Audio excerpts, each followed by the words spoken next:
Graça e paz, seja muito bem-vindo, seja muito bem-vinda. Você está no canal Ensino e Palestra. Meu nome é Alex Paulo e o objetivo do nosso canal é transmitir o conhecimento sistemático da Palavra de Deus. Nós estamos aqui no nosso canal Ensino e Palestra transmitindo a Palavra de Deus, estudando as Sagradas Escrituras. Estamos aqui com a nossa revista Lições Bíblicas. Nós sempre estudamos a revista Lições Bíblicas Classe Adulto, esta publicação que é da CPAD, a Casa Publicadora das Assembleias de Deus, e que traz a cada trimestre um novo tema. E neste terceiro trimestre de 2024, nós estamos trabalhando com dois livros bíblicos. Dois livros que falam sobre duas mulheres fantásticas, duas mulheres extremamente importantes para o povo de Deus, extremamente importantes para o povo hebreu. Nós já trabalhamos com a história de Ruth e agora nós estamos analisando a história de Esther. O Deus que governa o mundo e cuida da família. Os ensinamentos divinos nos livros de Ruth e Esther para a nossa geração. O comentarista do trimestre é o pastor Silas Queiroz. Ele é presidente ali da Assembleia de Deus de Ji-Paraná, na Rondônia, e também é procurador-geral ali do município de Ji-Paraná. Nós hoje estamos entrando na lição número 10 e vamos continuar com essa dramaticidade que é o livro de Esther. Vamos continuar com essa verdadeira novela que é o livro de Esther. E é uma novela real, uma novela que aconteceu, uma novela que traz todas as nuances de um folhetim, todas as nuances de uma obra de ficção, mas é uma obra verdadeira. E hoje nós vamos focalizar Esther sabendo de uma notícia muito complicada, uma notícia muito ruim, uma notícia que pode colocar o seu povo em verdadeira cilada. Uma cilada que foi armada por um inimigo. E agora, para desenrolar essa cilada, agora para desatar os nós dessa cilada covarde, Esther vai ter que entrar em ação. Vamos à lição número 10 no canal Ensino e Palestra, onde você já está para a nossa alegria.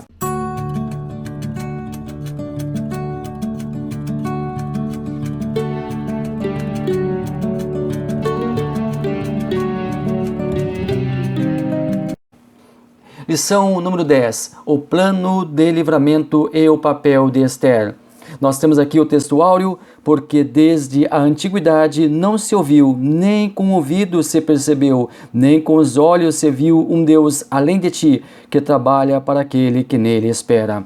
A nossa verdade prática é nos momentos dramáticos da vida que mais aprendemos a confiar em Deus e a depender dele totalmente.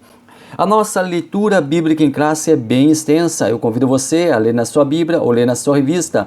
Nós vamos aqui apenas citar o texto onde você poderá encontrar o desenrolar e o pano de fundo para a lição de hoje. Está lá em Esther, capítulo 4, versículos 5 ao 17. Depois vamos para o capítulo 5, versículos 1 ao 3 e depois os versículos 7 e 8.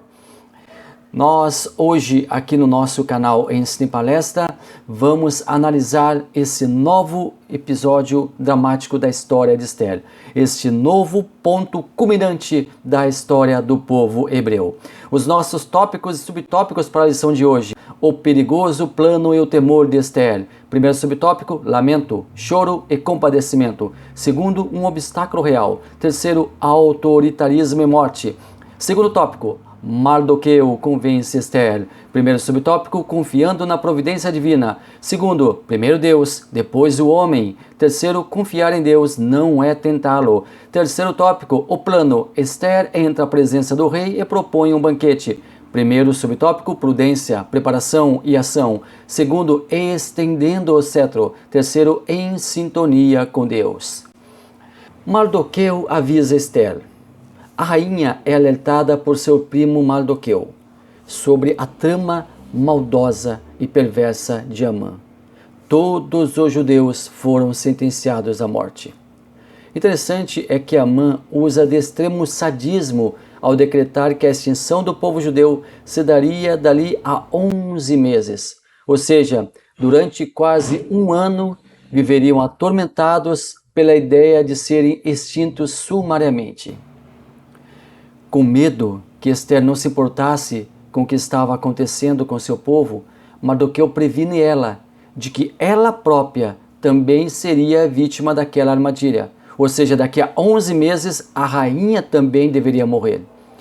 ela e todos os demais que pertencessem ao povo judeu. Imagine você ficar 11 meses, nem quero imaginar, só estou aqui fazendo uma conjectura da época. Imagina eles esperando 11 meses, quase um ano, sabendo que a sua vida seria extinguida daqui a alguns meses. Que tristeza, que sadismo da parte de Amã. Então a própria rainha seria vítima daquela armadilha. Mesmo rainha, ela não ficaria imune à exterminação dos judeus. Mas isso não foi o fator decisivo que fez com que Esther reunisse todas as suas forças para ajudar o seu povo. Não estava apenas pensando em sua preservação, mas queria que seu povo fosse liberto daquele massacre. Porque Esther poderia pensar por si própria, tentar com que ela recebesse uma espécie de indulgência do rei, se é que isso poderia acontecer. Provavelmente não, porque o decreto ele não pode ser mudado, depois nós vamos trabalhar mais acerca disso também, mas talvez ela pensasse em si própria. Não, mas ela pensou em toda a comunidade do seu povo. Esther estava pensando em todo o seu povo. A difícil decisão de Esther. Esther foi estratégica. Aqui nos é mostrado que ela não era apenas uma figura decorativa, um rostinho bonito, uma beldade real, uma deslumbrada com o poder. Mostra o quão inteligente ela era. Sozinha, arquiteta o plano que deveria ser seguido à risca. Esse plano era dividido em duas partes. A espiritual, quando conclamam jejum, e ela própria participa dele. É importante sublinhar que aqui temos a nítida percepção do agir de Deus no livro de Esther. Embora o livro não cite textualmente Deus, aqui notamos que ele estava no centro, no comando da situação. E mais, vimos que Esther era temente a Deus, pois no momento mais angustiante da sua vida e do seu povo, ela apega-se à sua crença, à sua religiosidade, ao seu Deus. A outra parte era humana. Ela também deveria fazer a sua parte. A segunda parte do plano teria que ter a ação humana. Mais do que isso, ela arriscaria a própria vida para concretizar seu plano, porque isso precisaria acontecer, o arriscar a sua vida, pois para concretizar o seu plano precisaria de uma atitude do rei. Acontece que, mesmo sendo rainha, ela não tinha o direito de chegar ao rei sem ser convocada. Mais uma demonstração de como o povo persa agia. E aqui não vai nenhum juízo de valor, uma vez que fazia parte das rigorosas regras dos persas. Aqui temos uma aplicação prática. Muitas vezes, supervalorizamos o espiritual em detrimento da parte humana. Mas essa também deve ser compreendida. A parte humana deve ser colocada em prática. Temos que pedir, suplicar, buscar a ajuda divina, mas não podemos negligenciar a nossa parte, a contrapartida exigida. Cabe-nos confiar na providência divina, mas também não devemos deixar de fazer o que nos é exigido. O pastor Silas Malafaia tem uma frase que se encaixa perfeitamente nesse assunto aqui abordado. Em suma, ele diz assim: o que cabe a Deus fazer por nós, Ele não tem limites para fazer, mas o que cabe a nós, Ele não mexe uma única palha. Então Esther vai ser advertida sobre o decreto. Mas aqui é interessante perceber que a rainha Esther e nenhuma outra residente da chamada Casa das Mulheres sabia do decreto que já havia entrado em vigor e que seria efetivado em breve. Um burburinho muito grande, um alvoroço muito grande corria em Suzã, mas ali no Palácio das Mulheres elas não sabiam de nada. Fazendo uma analogia um tanto quanto forte, seria como se um carro-bomba explodir na esquina e ninguém da residência ali saber do ocorrido. Certamente essa era uma política palaciana, deixar as mulheres intocadas e incomunicáveis com o mundo exterior. Era um mundo à parte. Também nós podemos deduzir que o rei não havia chamado nenhuma delas ainda. Caso tivesse chamado, essa voltaria trazendo as novidades, teria sido informada do que estava acontecendo lá fora. E aí municiado as demais das informações. Talvez fosse assim que as mulheres ali ficavam sabendo das notícias do reino, ou pedindo que os eunucos trouxessem de fora as notícias do que estava acontecendo no mundo exterior. As mulheres viviam um mundo à parte. Eram cercadas de regalias, servidas com a melhor comida, vestiam as melhores roupas, tinham os melhores cosméticos à mão, enfim, viviam com todas as benesses que faziam jus, pois eram as concubinas do rei, e Ester, a rainha, também estava ali com elas. As mulheres na casa real. Aquelas que viviam na chamada Casa das Mulheres não necessariamente eram somente concubinas do rei. Ali não estavam somente as concubinas. Ali também ficavam algumas que tinham dons pessoais muito específicos. Mulheres musicistas, que eram chamadas à presença do rei para tocar algum instrumento, outras talvez para cantar uma música. Também residiam ali mulheres que eram excelentes contadoras de histórias, que também eram chamadas à presença real para fazer contação de histórias ou histórias, lendas, etc. Vale a pena lembrarmos que o entretenimento que o rei dispunha naquela época eram as contações de histórias, leituras das crônicas do rei, danças, e certamente na casa das mulheres também residiam dançarinas. Em alguns reinos havia a figura, não sabemos se existia aqui no reino persa, do chamado bufão ou bobo da corte, uma espécie de palhaço real que era responsável por arrancar gargalhadas do rei. Enfim, essas eram as diversões dos monarcas daquela época. Então ali na casa das mulheres não somente havia mulheres prontas para servir intimamente ao rei, mas também para o distrair. A estratégia de Ester. Provocada por seu primo Mardoqueu, Ester resolve entrar em ação. Algo interessante a pontuar aqui é que ela poderia pedir apenas por si, apenas pela sua vida, e nós vamos reafirmar isso que nós já falamos há pouco. Que fosse poupada da matança que atingia o povo. Porém, de novo, ratificando, confirmando, Ester resolveu que lutaria para salvar todo o seu povo. E aqui nós temos uma definitiva demonstração do seu caráter, do seu altruísmo. Ester lutaria não com armas, na verdade lutaria sim, mas com outras armas. As armas do intelecto, da razão, mas também deveria lutar com as armas espirituais, o jejum, a oração. E aqui quando o texto fala de jejum, nós inferimos que ali também havia oração, porque uma coisa chama a outra. A única luz no fim do túnel, deslumbrada por Ester, seria a intervenção do rei. Era preciso parar o inimigo. Amã precisava ser detido, mas o seu poder, a sua influência, só poderia ser estancada, tanto o seu poder quanto a sua influência, só poderiam parar, serem definitivamente estancados com a decisão do próprio rei. Primeiro, Amã precisaria sair de cena.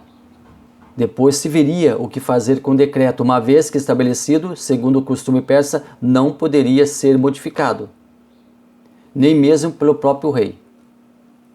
Bom, então nós aqui temos o primeiro obstáculo. O primeiro obstáculo, na verdade, era chegar ao rei. Ester sabia que caso conseguisse a atenção do rei, o problema poderia ser resolvido. Porém, Ester tinha um pequeno detalhe a resolver. Ela precisaria falar com o Assuero, com o rei, sobre o que estava acontecendo. E esse pequeno detalhe residia na proibição de qualquer pessoa chegar ao rei sem ser convidada ou convocada por ele. Alguém que fosse à presença do rei sem ser chamado teria por castigo a sentença de morte.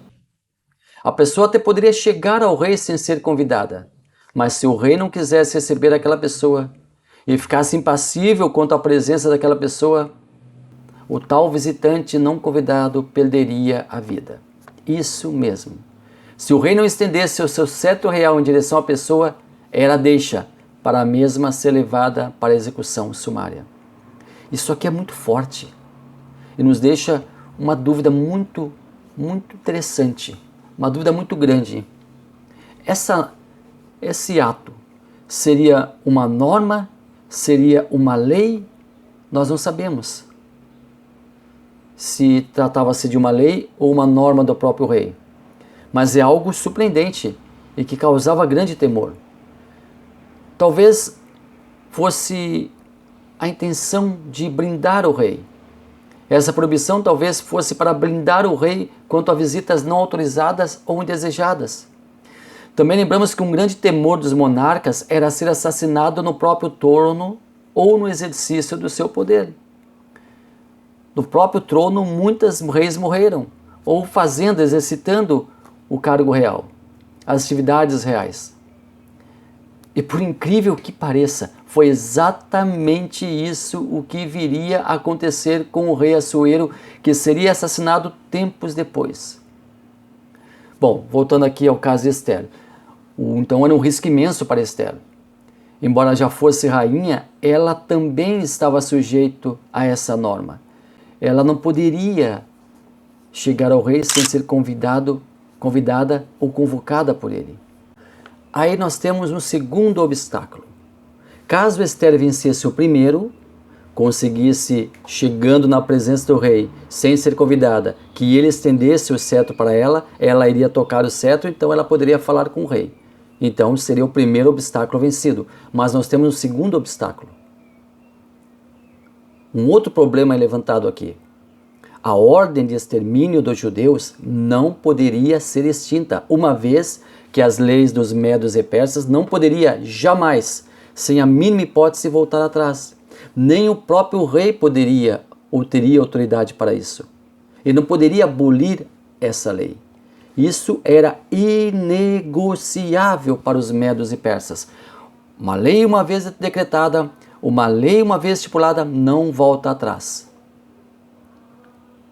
Mas mesmo assim, Esther, pensando muito bem nesses dois obstáculos que teria pela frente, ela decide correr o risco. Ela decide que o risco valeria a pena pela causa em questão. Então ela conclama um jejum que alcançaria todos os judeus de Suzã. E ela própria daria o exemplo, jejuando ela e suas auxiliares. De novo aqui eu quero pontuar e que isso fique bem pontuado nas nossas mentes. Se o nome de Deus não consta no livro de Esther, a confiança nele é comprovada através desse verdadeiro decreto da rainha. Claro que a rainha não tinha autoridade para criar um decreto. Isso aqui eu estou fazendo, logicamente, uma analogia. Mas ela acaba fazendo um decreto sim para o seu povo, para que o seu próprio povo seguisse, porque ela decretou que deveria haver um jejum e ela só chegaria à presença do rei, né? Isso ela deixou claro, que só chegaria à presença do rei depois de um jejum, que deveria ser seguido por todos os judeus. E eles imediatamente acataram, todo o povo acatou essa verdadeira ordem de Esther. E aqui fala de jejum, de novo, pontuando, temos que inferir que a oração acompanhou o jejum. Todos os judeus, a partir da própria rainha, orando, clamando, gemendo junto a Deus, intercedendo uns pelos outros. E aí o plano entra em ação. Esther consegue vencer o primeiro obstáculo. O rei avista ela, coloca o cetro à frente dela, estende o cetro para ela, ela toca o cetro e ele diz para ela: Rainha Esther, o que tu queres? Até metade do reino será dado para você. Essa era uma expressão que os reis usavam antigamente. Até a metade do reino vai ser dado para você. Mas isso não quer dizer que seja, isso realmente não era literal. Era um superlativo, era um exagero do rei para mostrar que ele é uma pessoa bondosa, que ele era uma pessoa generosa e que ele iria ouvir atentamente e fazer o possível para que aquele pedido fosse aceito. Então Esther, ela vai agora falar para o rei o que estava acontecendo. Vai agora deixar o rei a par do que ele realmente havia assinado, mas ela vai fazer com que ele caia em si e veja o quão grave foi aquele decreto que ele mesmo aprovou e por que ele aprovou aquele decreto, por quem fez ele aprovar aquele decreto e como ele foi usado e manipulado para assinar aquele decreto. Isto na próxima semana, no próximo capítulo, aqui no nosso canal, na continuidade do nosso lindo livro de Esther, que está falando sobre um tema espetacular e é muito caro para o povo judeu. Até hoje o povo judeu reverencia Esther devido a tudo isso que aconteceu e que está acontecendo, e nós estamos acompanhando aqui no nosso canal, e eu convido você para na próxima semana estar aqui para nós acompanharmos o desenrolar dessa história. Muito obrigado a você que esteve até aqui conosco, muito obrigado pela sua companhia. Inscreva-se no canal, você que não é inscrito, deixe o sininho ativado. Se você não está recebendo as notificações, desative o sininho e ative novamente para que você as receba, e assim você estará nos ajudando. Não deixe de curtir o vídeo, porque isso também nos ajuda bastante. Deus abençoe maravilhosamente a sua vida.